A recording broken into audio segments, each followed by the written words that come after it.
Bonjour à tous et à toutes. Nous sommes présentement à Ndogbassi 3, le communément appelé village. Nous sommes dans l'un des secteurs en particulier qui est l'entrée lycée. Là, de l'autre côté, se trouve le lycée de Ndogbassi. C'est de là que nous vient le nom de cette zone où nous sommes. Ndogbassi est l'un des nouveaux quartiers de Douala. Nouveau pourquoi? Parce qu'il a connu, je peux dire, un développement subit.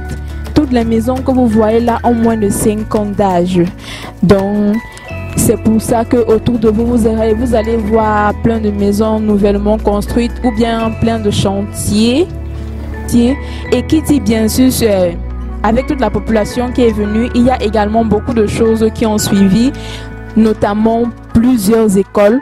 Nous sommes dans l'un des secteurs qui a tellement d'écoles. Ici, dans notre secteur, on peut compter pratiquement 15 à 20 écoles primaires, en partant du primaire, en passant par la maternelle. Il y a seulement quelques universités, mais là, c'est encore en train de se développer.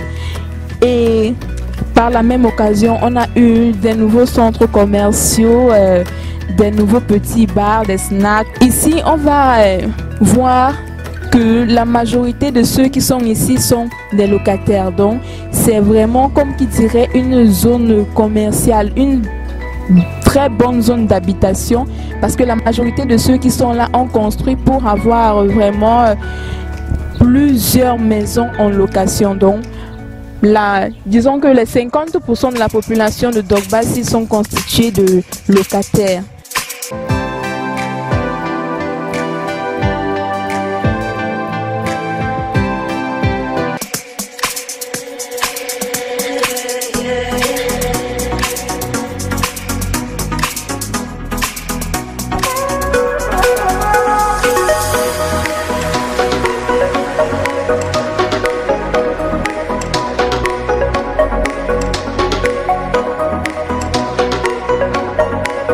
Bonjour madame. Bonjour monsieur. Je suis très heureux que vous ayez accepté de nous accorder un peu de votre temps. Oh, moi de même. Faire découvrir mon quartier, c'est toujours un plaisir. Okay. J'espère qu'ensemble, nous allons pouvoir découvrir le quartier de Ndogbassi 3 avec nos téléspectateurs. Bien sûr, c'est pour ça que je suis là. Mais madame, c'est depuis combien d'années que vous vivez déjà dans ce quartier? Je suis ici depuis presque 2 ans et demi. Et je peux dire qu'en 2 ans, j'ai eu le temps de faire vraiment le tour des environs. En 2 ans? Wow. Oui. Ça veut dire que le quartier, il est grand ou alors il est petit? Oui, le quartier est vraiment vaste. Il est vraiment vaste. Et étant donné que, disons, on le découvre encore, il n'a pas encore été délimité, si on peut le dire comme ça. Les limites de notre quartier, on les a fait nous-mêmes. C'est pour ça qu'on a les noms pas très communs, comme par exemple pour avoir des repères, on a les noms comme Maison Blanche, Maison Rose, ou encore lycée ou bien Sonnelle. Ce sont juste des repères que nous, dans le quartier, on s'est donné pour pouvoir avoir accès à certains endroits, parce que réellement c'est un quartier qui s'est développé à une vitesse tellement énorme. Et c'est aussi la raison pour laquelle on n'a pas encore vraiment de route bien tracée. J'aimerais demander une question. Depuis le début de la pandémie du coronavirus, est-ce que vous avez ressenti un changement dans votre quartier? Un changement, oui, parce que les enfants sont tous restés à la maison. Et il y a aussi certains parents qui ont été en chômage, bon, on peut dire chômage technique pour une période déterminée. Donc oui, il y a eu des changements. Il y a le port de masque qui est là également, mais à part ça, en ce qui concerne l'activité même du quartier ou bien les habitudes d'un chacun, non. De ce côté-là, rien n'a changé. On continue notre vie de tous les jours dans la joie et la bonne humeur. Pensez-vous vraiment que cette influence de personnes au quartier depuis que la pandémie a commencé peut-il jouer sur la sécurité du quartier? La sécurité du quartier, ça reste la même chose. Bien sûr, on a toujours des petites insécurités qui sont là. On a des vols par-ci, par-là. Mais sinon, avec le coronavirus, il n'y a pas eu soit d'aggravation, de diminution. C'est toujours les mêmes phénomènes qui sont récurrents. Si je suis nouveau dans le quartier et que j'aimerais faire mes achats, par exemple, j'aimerais acheter des aliments pour consommer, préparer un repas ou faire un gâteau, où est-ce que vous me conseillez que je dois aller à un supermarché ou un marché? Qu'est-ce qu'il y a dans les environs concernant l'alimentation? En tant que marché, nous avons le marché de Ndogbassi. Là-bas, vous allez trouver absolument tout ce dont vous avez besoin, des vivres frais, des vivres secs, des cultures, des fruits, des légumes. Même en ce qui concerne l'habillement, vraiment, vous serez satisfait. Donc, on a un marché vraiment fourni de ce côté-là. Mais on doit également avouer que l'accès à notre marché n'est pas très facile, si on peut dire comme ça. Étant donné l'état de nos routes qui sont vraiment mauvaises, la moto nous prend vraiment cher pour entrer au quartier. Et parfois, le fait de marcher, c'est fatigant. C'est pour cela qu'on a des petits commerces de proximité qui nous aident vraiment dans ce cas-là. Mais bien sûr, les commerces de proximité ne sont pas fournis à 100%, donc on est quand même toujours obligé, parfois 2-3 fois par semaine, de nous rendre dans notre marché.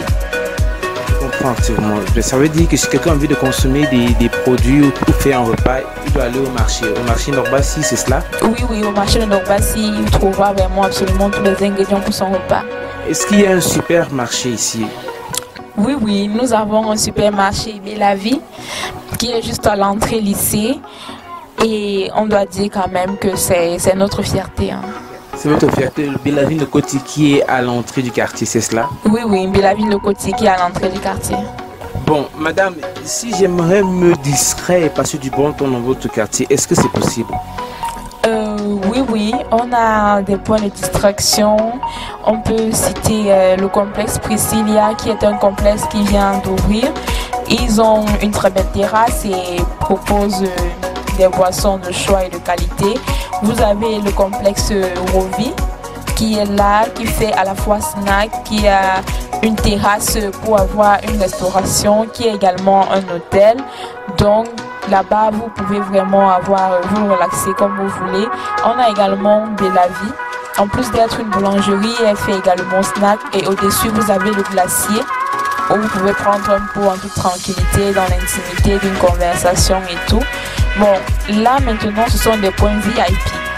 Pour nous, les petites personnes, lorsqu'on n'a pas souvent, ou bien lorsqu'on veut juste se retrouver entre des potes sans trop de formalités, on a nos petits bars là de proximité, par-ci par-là, où vous pouvez avoir un petit tour de dos, ou bien une femme qui vous fait un bon petit poisson brésil, des petits trucs comme ça. Madame, parlez-moi maintenant de vos écoles. On peut parler de distraction tant qu'il y a des établissements. Nous savons qu'il faut toujours étudier avant de penser à se distraire. Bon, quelles sont les écoles que vous avez nommées, les écoles primaires, secondaires et si possible universitaires qui sont dans votre? Nous avons, comme université, nous avons ISEM IBCG à l'entrée lycée. En ce qui concerne les collèges, nous avons le lycée technique, nous avons le lycée bilingue, nous avons plusieurs autres lycées comme La Rose, qui est un collège s'il vous plaît. Il y a le collège La Rose, on peut citer encore peut-être la Falaise, ainsi de suite. Et comme école primaire, on a... Sergei connaît. Comme école primaire, on peut citer la Perfection. Bon, ils sont tellement nombreux, je connais pas le nom de toutes ces écoles, mais il y en a vraiment beaucoup. Merci beaucoup, madame. Bon, si vous devez conseiller quelqu'un à venir dans votre quartier, quels sont les points forts de votre quartier? Le point fort de notre quartier, d'abord, c'est que on va dire trouver une habitation ici n'est vraiment pas difficile et ça répond aux critères de chaque personne. Ça veut dire si vous voulez un duplex ou bien juste une petite chambrette, vous avez absolument tout ici à l'entrée lycée.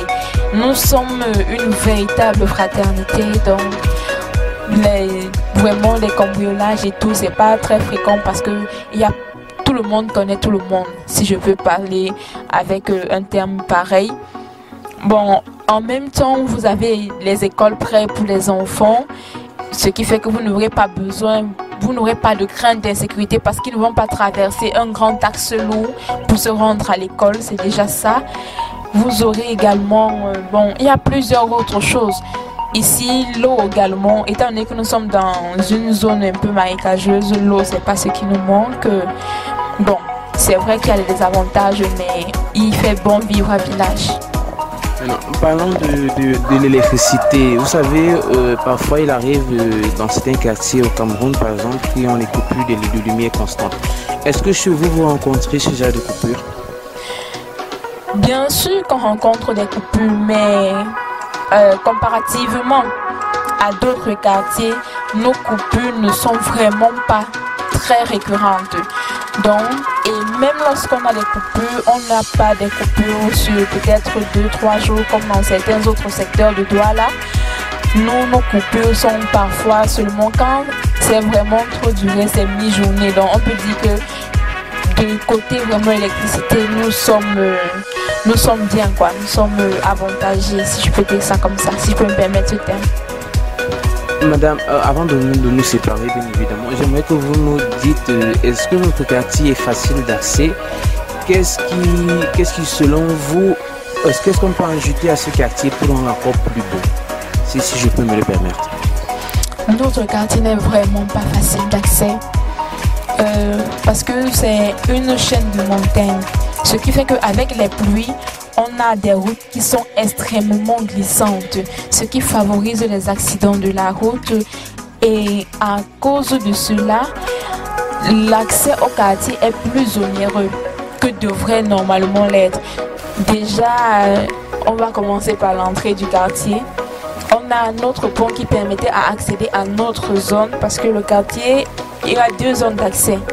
Donc, le pont qui nous permettait d'accéder à notre zone du quartier a été complètement détruit par les pluies récentes et ça fait pratiquement 3 mois qu'il n'est pas achevé.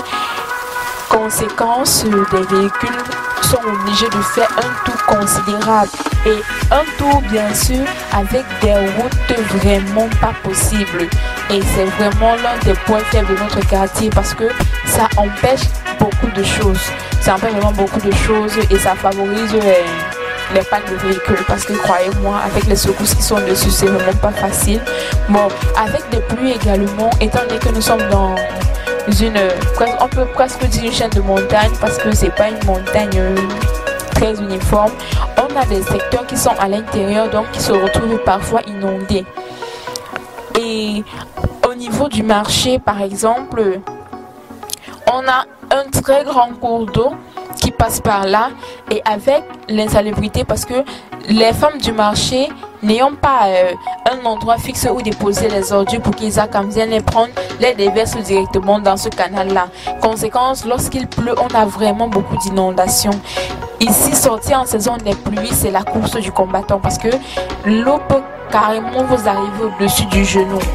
Et ceux qui n'ont pas eu la chance de construire sur une zone un peu élevée se retrouvent avec des grandes quantités d'eau dans la maison. Conséquence, on a des moustiques qui viennent nous déranger les enfants et tout ce qui va avec le palu et les fièvres. Donc c'est vraiment un problème pour nous. Dites-moi, est-ce que le fait que toutes ces maisons sont superposées sur les montagnes, est-ce que le fait qu'il y ait l'inondation dans votre quartier, est-ce que le fait qu'il y a parfois l'insécurité de temps en temps et est-ce que le fait qu'il y ait l'insalubrité, est-ce que toutes ces choses ont pu causer au moins la mort d'un Camerounais?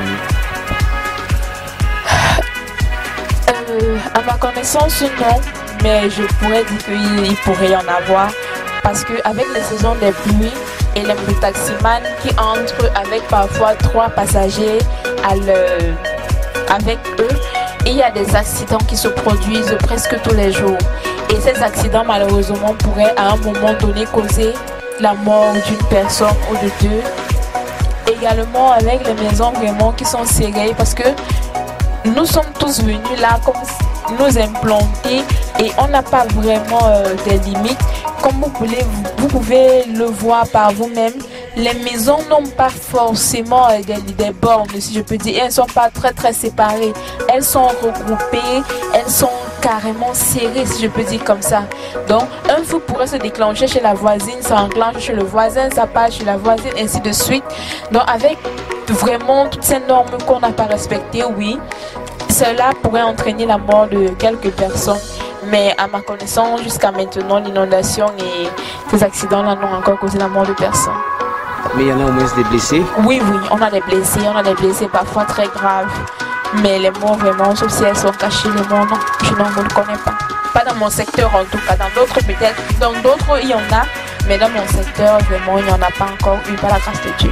Ça veut donc dire que le quartier Ndorba-Sirkwa est l'un des quartiers que je recommande aux cyclistes et aux sportifs, n'est-ce pas? Oui, aux cyclistes et aux sportifs, oui. Vous croyez-moi, avec les collines que vous devez monter et descendre, vous êtes sûr de perdre du poids à une vitesse prodigieuse.